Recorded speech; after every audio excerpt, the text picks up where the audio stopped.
हम यहाँ से 172 अणुशक्ति नगर मतदान संघ से आए हैं।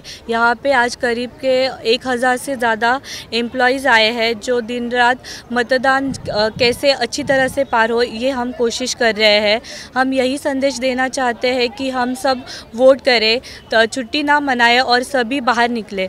जैसे हम सभी वर्ग को अभी ऐसे भी बहुत सारे देश हैं जहाँ पे अभी तक वुमेन्स लड़ रही है कि उन्हें मतदान का अधिकार मिले, और हमारे देश में स्वतंत्रता के पहले दिन से ही हमें मतदान का सभी लेडीज़ को, सभी औरतों को अधिकार है, लेकिन हम बाहर नहीं निकलते और वो अधिकार नहीं जमाते हैं। तो हमें सभी से यही रिक्वेस्ट करते हैं, सभी महिलाओं से, कि आप बाहर आइए, अपना अधिकार का प्रयोग कीजिए और इस साल वोट कीजिए। हर समय आपको वोट करना चाहिए। हम 5 साल में एक बार ही मतदान आता है, तो ये हमें हमारे जो अधिकार मिला है उसका हमें पालन करना चाहिए और वोट करना चाहिए। ये कैंपेन हम पूरे हमारे 172 मतदार संघ में चला रहे हैं। हमने यहाँ इस साल बहुत इनोवेटिव तरीके से किया है, जैसे पथनाट्य किया है, चलती बस में भी हमने इस साल वोटिंग के लिए अपील की है लोगों से, रेलवे स्टेशन पे किया है जहाँ पे मास पब्लिक हमें अवेलेबल हो सके। 18+ के जो युवा है, हर कॉलेज में जो हमारे मतदार संघ में आता है उनके लिए अलग अलग एक्टिविटीज़ लेके, जैसे कंपटीशन है, ड्राइंग कंपटीशन हुआ, या फिर ऐसे कंपटीशन, या फिर जो वक्तृत्व स्पर्धा है, उससे हम हर जगह पे पहुँचे हैं और हर युवा को, हर औरत को, हर वृद्ध को हमने यही अपील की है कि आप इस साल अवश्य वोट कीजिए। 172 अणुशक्तीनगर विधानसभा मतदारसंघातर्फे मी सर्व मतदारांना आवाहन करीत इच्छितो की सर्वांनी निर्भयपणे मतदान करावं, घरातून बाहेर पडावं, मतदानाच्या दिवशी कुठे फिरायला न जाता सर्वप्रथम आपला मतदानाचा हक्क बजावावा व योग्य उमेदवार आपल्या निवडावा। मी महिलांना असं आवाहन करते की त्यांनी सगळ्यांनी बाहेर पडून 20 मेला मतदान करावं आणि आपला हक्क आणि कर्तव्य बजावावं। बरेच सगळे दिव्यांग व्यक्ती पण मतदानासाठी येणार आहेत, त्यासाठी आम्ही बरेच अवेअरनेस प्रोग्राम घेतलेस। तर दिव्यांगांना पण मी आवाहन करते की त्यांनी पण 20 मेला येऊन मतदान करावं। त्यांच्यासाठी पण मतदान केंद्रावर भरपूर साऱ्या सुविधा उपलब्ध केल्या आहेत, प्लस त्यांना वाहतुकीची बी सोय केलेली आहे।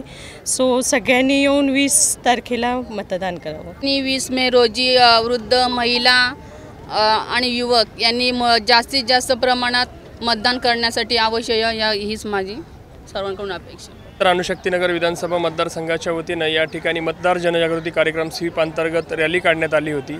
या ठिकाणी सर्व झोनल ऑफिसर, सुपरवायझर्स, पोलीस अधिकारी, मीडिया, सर्व कर्मचारी या ठिकाणी उपस्थित होते आणि मतदारांनी पण असं जसं सक्रियपणे सर्व विभाग एकत्र येऊन लोकशाहीचा हा महोत्सव हे करतात, म्हणजे साजरा करतात आणि पूर्ण करतात। त्यामुळे सर्वांनीच दिव्यांगांसाठी सोयीसुविधा मतदान केंद्रावर उपलब्ध आहेत, वृद्धांसाठी सोयीसुविधा सर्व प्रकारच्या मतदान केंद्रावर उपलब्ध आहेत। सर्व प्रकारच्या म्हणजे अतिशय चांगल्या फॅसिलिटी मतदान केंद्रावर देखील यावर्षी उपलब्ध करण्यात आलेल्या आहेत। त्यामुळे सर्वांनी मतदान करावं, आपली लोकशाही जिवंत ठेवण्यासाठी आणि आपण अतिशय चांगली पारदर्शक, चांगली निवडणूक, चांगले उमेदवार निवडून देण्यासाठी सर्वांनी मतदान करणं गरजेचं आहे। आणि या मतदारांच्या जनजागृतीचा कार्यक्रम 172 अणुशक्तीनगर विधानसभा मतदारसंघाच्या वतीने या ठिकाणी साजरा करण्यात आला। यामध्ये सर्व सहभागी कर्मचारी, सर्व पोलीस कर्मचारी, मीडिया सर्वांचेच या ठिकाणी 172 अणुशक्तीनगर विधानसभा मतदारसंघाच्या वतीने आभार मानण्यात येत आहे। धन्यवाद। 72 अणुशक्तीनगर विधानसभेच्या अंतर्गत स्वीप टीमतर्फे गोवंडी ते पाटील या उद्यानांतर्गत रॅली काढण्यात आली होती। या रॅलीमध्ये आमच्या 172 अणुशक्तीनगर मतदारसंघातील सर्व कर्मचारी, झेडो असतील, BLO असतील आणि सर्व प्रशासकीय अधिकारी या ठिकाणी उपस्थित होते। या रॅलीमार्फत आम्ही या सर्व गोवंडी आणि ते पाटील उद्यानामार्फत असलेल्या सर्व रहिवाशांना हे आवाहन केलेलं आहे की येणाऱ्या 20 मेला आपण सर्वांनी मतदानाचा हक्क हा बजवायचा आहे आणि सर्वांनी मतदान करण्यासाठी बाहेर पडायचं आहे। या रॅलीमार्फत आम्ही इथल्या रहिवाशांना, इथल्या मतदारांना हा पण संदेश दिला आहे की आपल्या घरातील जे 18 वर्षाचे जे तरुणी असतील त्यांनाही आपण प्रोत्साहित करायचं आहे आणि त्यांना पण मतदानासाठी बाहेर मतदानासाठी हक्क बजावण्यासाठी त्यांना बोलवायचं आहे। त्याचप्रमाणे जे 85 वर्षाचे व्यक्ती असतील, जे आजारी व्यक्ती असतील, जे अपंग व्यक्ती असतील, त्यांच्यासाठी सुद्धा आपण यावर्षी ते जे आहेत त्या ठिकाणी मतदानाची व्यवस्था केलेली आहे। तर तो संदेशसुद्धा आम्ही या रॅलीमार्फत दिलेला आहे की जे दीर्घकालीन आजारी व्यक्ती आहेत त्यांनीसुद्धा मतदानाचे हक्क बजावण्यासाठी महाराष्ट्र शासनाच्या स्वीप टीमतर्फे जे इलेक्शन कमिटीतर्फे जे व्यवस्था करण्यात आलेली आहे त्या व्यवस्थेचा लाभ उठवावा आणि येणाऱ्या 20 मेला सर्वांनी अवश्य मतदान करावा हा संदेश आम्ही या ठिकाणी दिला आहे। धन्यवाद।